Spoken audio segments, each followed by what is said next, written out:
You remember sitting there watching a mailman explain how Santa Claus came to be, the stop-motion puppets, the Winter Warlock singing about putting one foot in front of the other, that moment when Kris Kringle delivered his first toy, and you realized you were watching the birth of Christmas itself. We grew up thinking this was just a fun origin story with catchy songs and cute animation. But what happened behind the scenes was stranger and more complicated than anything we saw on screen. Before we dive into video, please subscribe our channel. Fact 1. Fred Astaire was broke.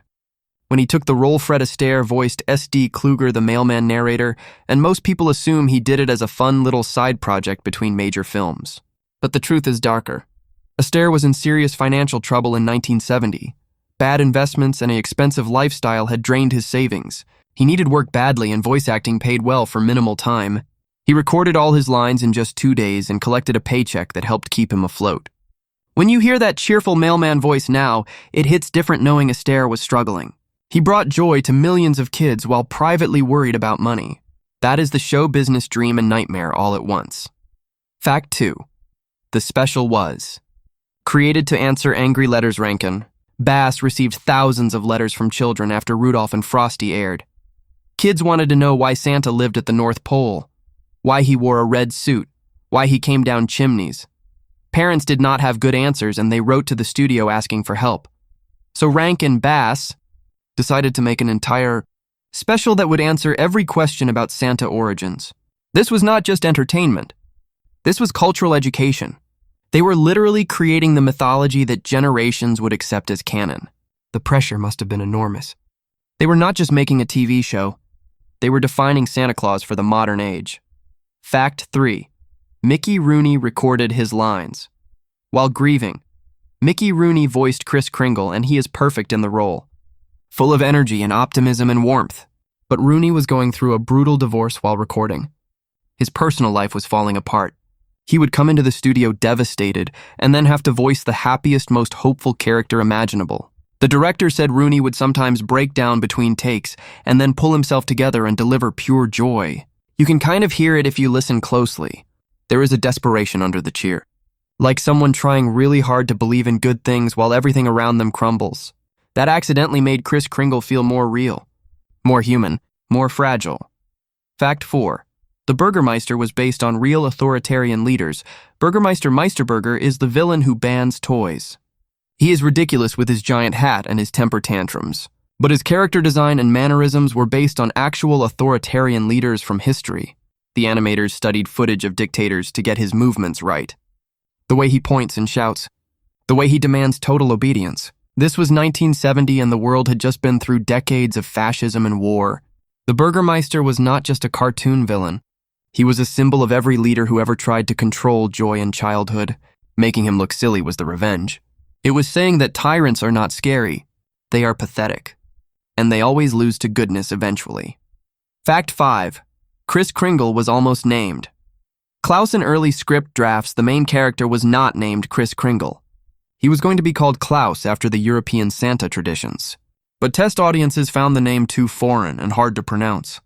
So the writers changed it to Kris with a K to make it feel more American while still nodding to the European roots. That tiny change is fascinating because it shows how the special was actively blending cultures, taking old world Christmas traditions and making them feel accessible to American kids in the 1970s. What is it? You have an idea? Kris Kringle is not really European and not fully American. He is this hybrid creation that belongs to everyone and no one. A perfect symbol for how traditions evolve. Fact 6. The Winter Warlock was originally pure evil. In the first version of the script, the Winter Warlock was going to stay evil. He was supposed to be defeated by Kris and locked away forever. But one of the writers argued that a Christmas special should be about redemption, not punishment. So they rewrote the Warlock as someone who could change. Someone who was lonely and angry but not beyond saving. That decision changed everything. It made the special about forgiveness and second chances. The song about putting one foot in front of the other became about personal transformation. And it gave kids this radical idea that even scary people might just be hurting people. That empathy was more powerful than violence. I do not know if I would have understood that as a kid, but it definitely sank in somewhere deep. Fact 7. The animation team built over 200 puppet versions. Stop-motion animation destroys puppets. The constant touching and adjusting breaks them down. So the team in Japan had to build multiple versions of every character in different states of wear. There were brand new Kris Kringles for close-ups, damaged Kris Kringles for action scenes, backup Kris Kringles in case something broke during filming. In total, they built over 200 individual puppets for this one special. When filming wrapped, most of them were thrown away. Only a few survived, and they are now in museums or private collections worth thousands of dollars. It breaks my heart thinking about all that craftsmanship just discarded. But maybe that is fitting. The special is about things that do not last. Childhood, magic, innocence. Even the puppets that brought it to life were temporary. Fact 8. Jessica was revolutionary for 1970. Jessica is not a damsel in distress. She is a teacher running an illegal school in defiance of the Burgermeister. She helps Kris with his plans. She makes decisions. She is brave and smart, and the special treats her as an equal partner. In 1970, that was quietly radical. Most cartoons still had women as prizes to be won or victims to be saved. But Jessica had agency. She had a job and goals that had nothing to do with romance. Yes, she and Kris fall in love, but that is secondary to her being a full person. I showed this to my daughter and she did not even notice because to her that feels normal. But it was not normal in 1970, it was progressive. And the fact that it was done without making a big deal about it makes it even better. Fact 9. Paul Frees voiced 4 different characters. Paul Frees was a voice acting legend, and in this special he voiced Burgermeister Meisterburger and Grimsley and the Winter Warlock and several background townspeople, all in the same special. He would record one character and then immediately switch to another without even taking a break. The director said Frees had a filing cabinet in his brain.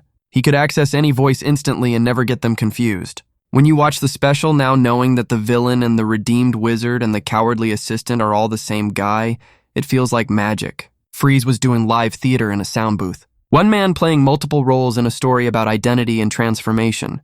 The medium and the message matching perfectly. Fact 10. The penguin topper was added as merchandise bait topper. The penguin is cute, but he serves almost no purpose in the story. He waddles around. He does a few sight gags. He is there because the toy company that sponsored the special demanded a cute animal sidekick that could be turned into a plush toy. The writers did not want him. They felt he distracted from the story, but they had no choice. The sponsor insisted. So they wrote Topper in and tried to make him as unobtrusive as possible. And you know what? It worked. Topper toys sold like crazy that Christmas. Kids loved him. I had a Topper plush as a kid and I carried it everywhere. So maybe the cynical corporate decision actually gave us something good. Or maybe it just taught us early that everything we love is also trying to sell us something. Fact 11. The special explains why Santa uses chimneys. 1 of the key moments is when the Burgermeister locks all the doors in town so Kris cannot deliver toys. So Kris starts going down chimneys instead. The special presents this as the origin of the chimney tradition. But here is the thing. That explanation was invented entirely for the special. There is no historical basis for it. The chimney tradition comes from old European folklore about spirits entering homes through hearths. But Rankin and Bass decided to create a new, simpler explanation that kids could understand. And it worked so well that millions of people now believe the chimney thing started because of locked doors. The special did not just tell a story, it overwrote history. It became the official version in the cultural imagination. Fact 12. Rooney and Astaire never met during production. Mickey Rooney and Fred Astaire are both legends. They both worked in Hollywood for decades, and they both starred in this special, but they never recorded together. Never met during production. Never even spoke about the project. Astaire recorded in Los Angeles. Rooney recorded in New York. The magic of their chemistry on screen is completely manufactured. It exists only in the editing. When Kluger talks about Kris and Kris responds, they are having a conversation across time and space stitched together by technicians. That feels like a metaphor for something, for how we build connections out of fragments, for how stories make us feel together even when we are alone. Fact 13. The song almost did not make it into the special. The title song was obviously going to be included, but the writers struggled with where to put it. In early cuts, it played over the opening credits and that was it. But test audiences wanted more. They wanted the song integrated into the story. So the writers created the entire sequence where the townsfolk sing it as Kris becomes famous. That sequence was animated in just 3 weeks. It was a rush job and you can kind of tell. The movements are simpler. The background's less detailed. But it became one of the most memorable parts of the special. Sometimes the rushed, desperate additions are what people remember most. Sometimes the thing you almost cut becomes the thing that defines you. Fact 14. The Kringle family backstory was completely original. The idea that Santa was raised by elves and that his original name was Kris Kringle came entirely from the writers of this special. It is not from folklore. It is not from any previous tradition. They made it up to fill 50 minutes of runtime, and now it is accepted as part of the official Santa mythology. People reference it like it is ancient legend. Teachers tell it to students as fact. That is the power of media. If you tell a story well enough and show it on TV enough times, it becomes truth. The special did not discover Santa origins. It invented them. And we all collectively agreed to believe. Fact 15. The special was sponsored by a failing toy company. The main sponsor was a toy company that was on the verge of bankruptcy. They poured their remaining budget into sponsoring this special, hoping it would save them. When the special aired, it got huge ratings. Kids loved it. But the toys the company made based on the special were poorly manufactured and arrived in stores too late. Most did not sell. The company went bankrupt anyway in 1972. So the special succeeded wildly while the company that paid for it died. There is something tragic about that. About creating something beautiful that outlives you but does not save you. The special is still here playing every year. The toy company is forgotten. I do not even remember their name. Just their ghost in the credits. Fact 16. The mailman framing device was a last-minute addition. Originally, the special was going to be told as a straight narrative. No narrator. No framing device. Just the story of Kris Kringle from beginning to end. But the studio felt it needed a guide. Someone to walk the audience through it. So they invented S.D. Kluger, the mailman, just 2 weeks before recording started. Fred Astaire was hired, and the whole mailman concept was built around his availability and his persona. If they had cast someone else, the entire tone of the special would be different. The mailman is warm and friendly because Astaire was warm and friendly. It is not character design.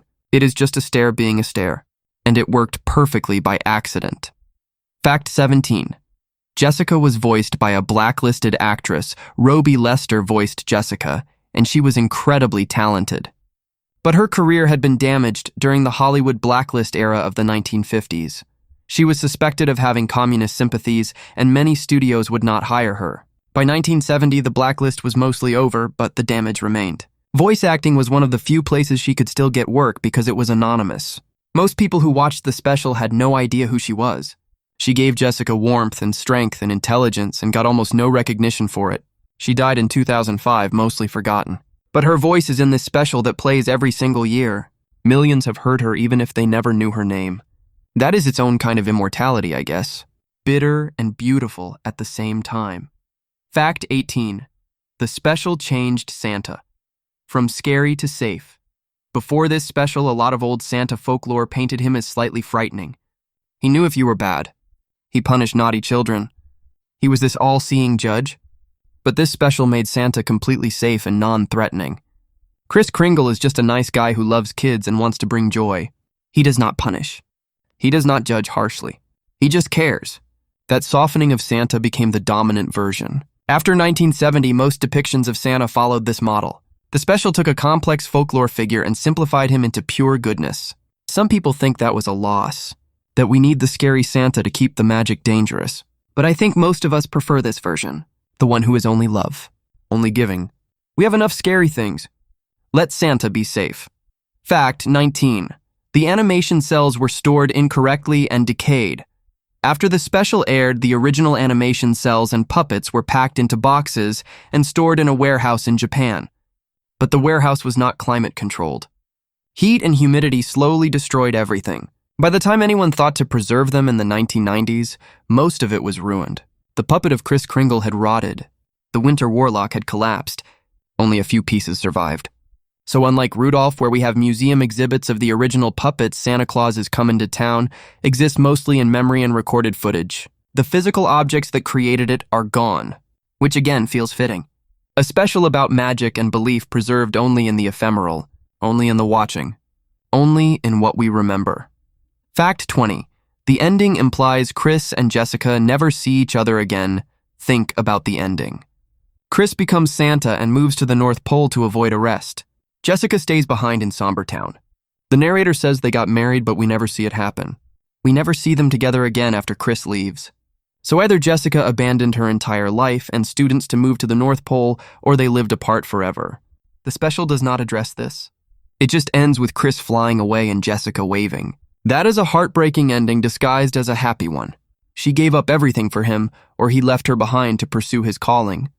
Either way, there is loss. Either way, someone sacrificed something huge, and the special just glosses over it with a cheerful song. That unresolved sadness has haunted me since I was old enough to understand what it meant. But here is the moment that secretly defines the whole special. When the Winter Warlock gives Kris the magic corn that lets reindeer fly, he says the magic is running out. That this is the last of it, meaning the ability for reindeer to fly exists only because of a limited resource that will eventually run out. Santa flight is not eternal. It is temporary, borrowed. One day the magic will fade and Christmas as we know it will end. The special plants that idea and then never mentions it again. But it is there. A time bomb in the mythology. A reminder that even Santa is not forever. And maybe that makes it all more precious. Maybe knowing it will not last is what makes it matter. So there you have it.